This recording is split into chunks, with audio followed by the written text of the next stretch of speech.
Hello everyone and good morning guys, कैसे हैं आप सब? Hope you all are good. So today we will talk about our job profile which have the highly income is 56 lakh rupees per month.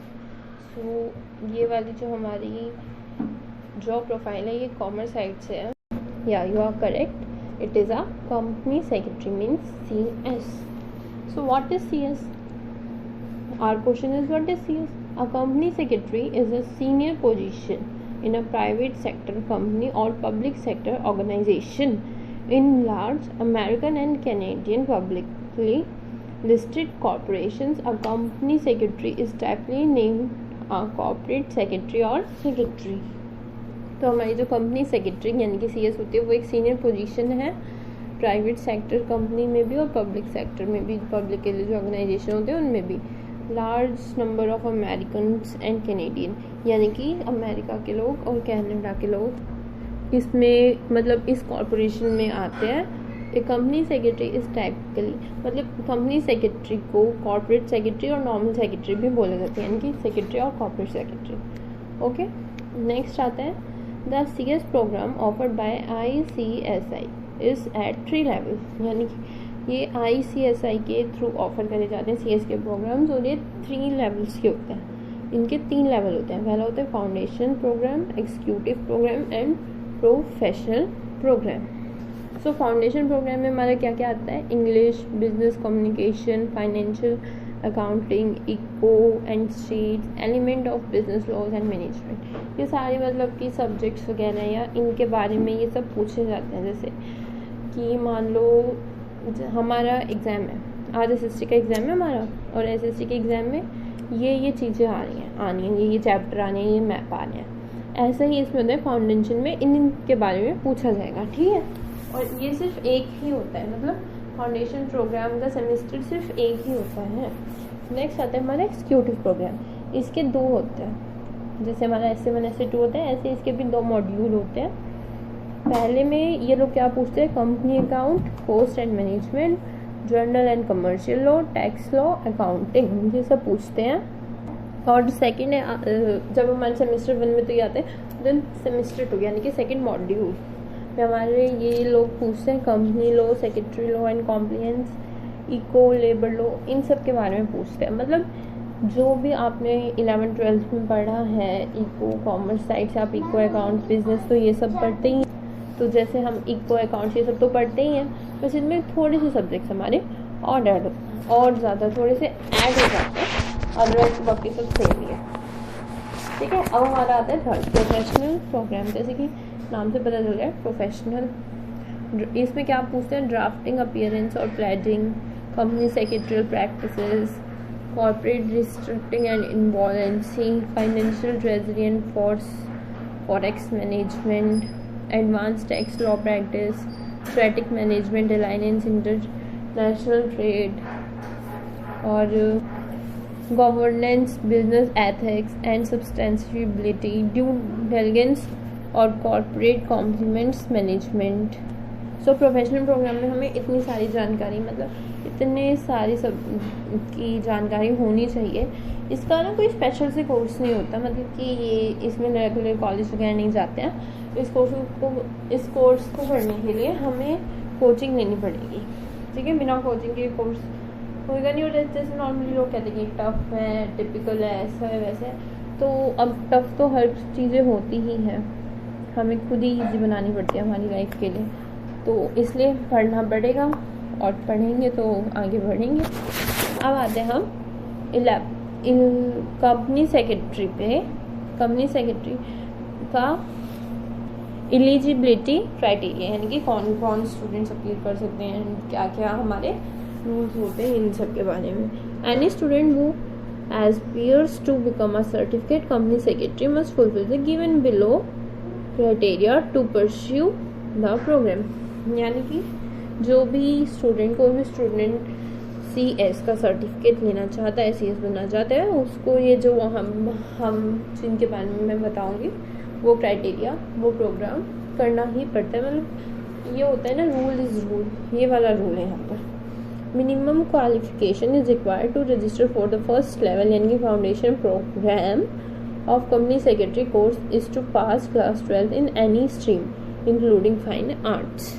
तो जो हमारे company secretary के लिए minimum qualification चाहिए फर्स्ट लेवल के लिए वो क्या चाहिए, क्लास 12, कोई से भी स्ट्रीम से, साइंस आर्ट्स कॉमर्स। इसमें स्पेशली बोला गया इंक्लूडिंग फाइन आर्ट्स। आर्ट्स के मतलब आर्ट्स के स्टूडेंट भी हमारे CS करना चाहे तो वो कर सकते हैं।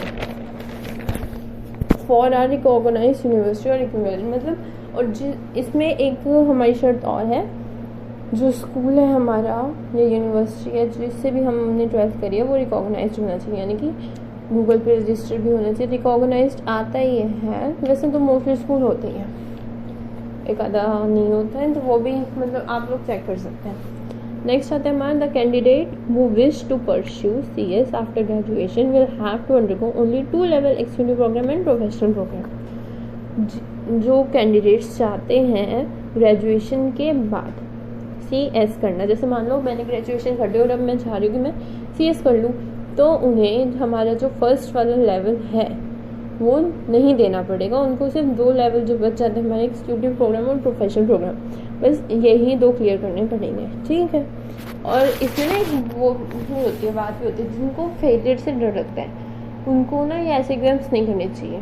देखो ज़रूरी नहीं कि हर हमेशा पास ही हो, बट ये है कि ट्राई करते ही रहना चाहिए। एक बारी में क्लियर होना थोड़ा सा मुश्किल है, बट वो भी हो सकता है। बट जिनको फेलियर से डर लगता है वो थोड़ा सा मतलब अपना दिल हार्ड करके करें। अब आते हैं हम एंट्रेंस एग्जाम पर। Company secretary entrance exams. Admission to ICSI company secretary programme is open throughout the year. The exams are conducted by annually in June and December. Aspiring candidates can apply according to their choice of exam month, यानी कि इनके जो ICSI company secretary programme होते हैं वो हर साल आते हैं, और इनके जो एग्ज़ाम्स कंडक्ट करे जाते हैं वो जून में और दिसंबर में करे जाते हैं, यानी कि जून में और उसके बाद सीधा दिसंबर में। कैंडिडेट अपने अकॉर्डिंग चूज़ कर सकते हैं कि भाई उनको जून में वाले में करना है या दिसंबर वाले में करना है। Those who wish to appear for the foundation program examination in December must get themselves enrolled by March 31. Those who wish appear in the June exam next year must enroll by September 30. यानी कि मान लो अब हमारा वो चला गया, हाँ जून चला गया, तो अब हमारे पास एक ही ऑप्शन है दिसंबर में अप्लाई करने का, तो उसके लिए हमें मार्च 31 से तैयारी करनी स्टार्ट कर देनी चाहिए, ठीक है। और जैसे और अब हम आगे आ चुके हैं, और अगर हमें अगले साल जो मार्च 31 अगले साल हमें जून में वो करना है, हम एग्ज़ाम देना है एंट्रेंस एग्ज़ाम, तो हमें सितंबर 30 से एनरोल कर लेना चाहिए अपने आप को कि हाँ भाई हमें देना ही है, ठीक है। और इसके फॉर्म्स वगैरह भी फिल कर देने चाहिए, पहले ही कर देने चाहिए। इसमें टाइम होता है 9 मंथ्स का होता है शायद, है ना, मार्च अप्रैल मई जून जुलाई अगस्त सितंबर अक्टूबर नवंबर दिसंबर, 9 मंथ्स पहले हमें इसका फॉर्म भर देना चाहिए। Those who wish to join CS from the executive program level must get themselves enrolled by February 28 for appearing in both module in December exam in the same year, or by August 31 for appearing both module in June exam next year. इसमें ये बोला गया है कि जो चाहते हैं CS करना एक्सिक्यूटिव प्रोग्राम लेवल से, उनको अपने आप को February 28 से ही एनरोल कर देना चाहिए। और इसके बाद और इनके दोनों जो मॉड्यूल होते हैं, जो दोनों मॉड्यूल होंगे एक्सिक्यूटिव वाले में हमारे 2 पार्ट्स हैं, 2 सेमेस्टर हैं, 2 मॉड्यूल हैं, वही जो होंगे वो इनके दिसंबर में हो जाएंगे। और अगर ये लोग चाहते हैं कि अलग अलग हो तो इन लोगों को अगस्त 31 में करना चाहिए, जिससे अगले साल जून में हो। जैसे मान लो अभी हमारा सेमेस्टर एक साथ इन लोगों के 2 सेमेस्टर हो जाएंगे दिसंबर में, लेकिन अगर कोई बच्चा चाहता है कि अभी हमारा एक ही सेमेस्टर हो और फिर बाद में हमारा दूसरा सेमेस्टर हो, ठीक है, जैसे टाइम लेना चाहता है कोई बच्चा, तो पहले वो February 28 को सिर्फ एक एग्ज़ाम दे ले और उसके बाद अगस्त 31 को अपने आप को रजिस्टर करके जून में अपना सेकंड एग्ज़ाम दे लें अगले साल, यानी कि नेक्स्ट ईयर। नेक्स्ट आते हैं in the case one wants to appear in a single module in June, examination is the next year, they must enroll themselves in executive program by November 20. अगर कोई बंदा या बंदी जो भी कोई भी चाहता है कि सिंगल मॉड्यूल हो, जैसे हमारे एग्जीक्यूटिव प्रोग्राम में 2 सेमेस्टर है, 2 मॉड्यूल हैं। अब मैं आपको सेमेस्टर वर्ड का यूज़ नहीं करूँगी, सेमेस्टर यानी कि मॉड्यूल, ठीक है। तो मॉड्यूल जो हमारे 2 हैं, कोई बच्चा चाहता है कि वो 1 जून में हो जाए, सबसे पहला हमारा जून में हो जाए और दूसरा भाई हमारा जब होना है हो जाए। तो वो मान लो जैसे मैं चाहती हूँ कि मेरा एग्ज़ाम जून में हो जाए, पहला मॉड्यूल जून में हो जाए और फिर दूसरा भाई अपना दिसंबर में हो जाए। तो अभी मैं क्या करूँगी, नवंबर 20 को अपने आप को रजिस्टर कर दूँगी, उसके बाद मेरा जून में एग्ज़ाम हो जाएगा, ठीक है। सिर्फ एक ही मॉड्यूल का, सिंगल मॉड्यूल। नेक्स्ट आता है, a candidate is declare to have pass the foundation executive professional if she और he secures at one sitting a minimum of 40% marks in each paper or 50% marks in the aggregate of all subjects, ठीक है। अभी बताती हूँ इसका मतलब। A candidate is declare to have pass के लिए जब ये लोग पास के लिए पता है तब बोलते हैं जब 40% मार्क्स आने ही चाहिए, तब तुम लोग पास होगे तीनों एग्जाम्स में, और 50% मार्क्स और मतलब टोटल मिला के हमारा 50%, जैसे नॉर्मली 35% में पास हो जाते हैं ना हम, यहाँ पर एक सब्जेक्ट में 40 चाहिए और टोटल लिंक करें जब हम सारे सब्जेक्ट्स की, तो फिर 50% तो होने ही चाहिए। पासिंग तो ज़्यादा गुजारा नहीं होता है, बट फिर भी। अगला आता है company secretary skill set. This is a job that require perseverance, mental strength and strong convincing power. जैसा कि मैंने आपको बताया था, जिसको फेलियर से डर लगता है उसको एग्ज़ाम नहीं देना चाहिए। इसके लिए मेंटल स्ट्रेंथ होनी चाहिए और अपने आप को कन्विंस करने की पावर कि कोई नहीं, हमें आगे करना है, कोई नहीं करना है। सम ऑफ द डिस्ट्रेबल स्किल है for the mention below.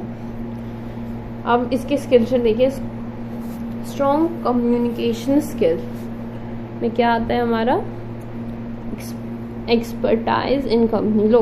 Next आता है हमारा टाइम मैनेजमेंट एंड मल्टीटास्किंग, अपने टाइम को मैनेजमेंट करने में आता है command override and spoken English, complement with numbers, multi क्योलिस प्लानर। यानी कि हमारे पास क्या क्या होना चाहिए, स्ट्रॉन्ग कम्युनिकेशन स्किल होनी चाहिए, लॉ कंपनी में मतलब थोड़ा इंटरेस्ट भी होना चाहिए, टाइम मैनेजमेंट आनी चाहिए, मल्टीटास्क करने आनी चाहिए। जैसे कि ये नहीं है कि एक ही काम कर लिया हमने और हम थक गए, नहीं, हमें बहुत सारे काम करने। कमांड आनी चाहिए, लिखने का तरीका होना चाहिए, इंग्लिश बोलने भी आनी चाहिए। मतलब ये है कि अपने आप को प्रिपेयर करना पड़ेगा। 12th के बाद हम इंग्लिश क्लासेस भी ले सकते हैं ऐसे, ठीक है। अब